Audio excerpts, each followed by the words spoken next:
Hi, Jude Vasquez. Thank you kayo na magkita ta. Magandang araw mga politika at welcome back dito sa ating YouTube channel.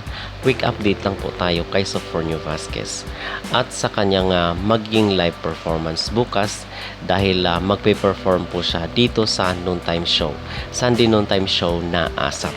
Pero bago ang lahat ay huwag kalimutang mag-like at mag-subscribe na rin kayo para updated kayo sa ating mga latest issue. At gusto ko lang pong i-clarify yung information na ating na-provide earlier doon sa ating mga naunang talakayan. At si Sofronio Vasquez po is andito pa po siya sa Pilipinas.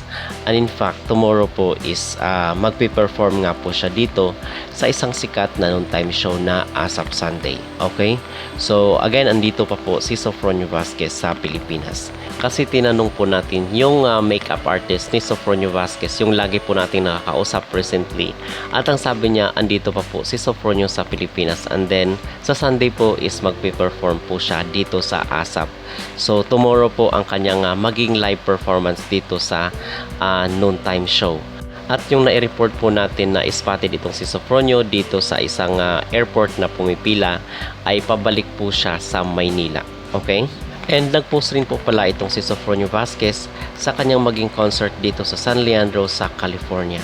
And base dito sa kanyang post ay promote niya po yung kanyang concert doon sa nasabing venue at sobrang konti na lang po ang seats na natitira.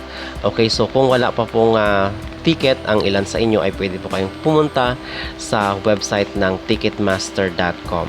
So doon po at sobrang konti na lang po ng seats na natitira at yung remaining seats ay para po sa VIP. So medyo may kamahalan po kasi yun. At yun po ang ating quick update para kay Sofronio Vasquez today.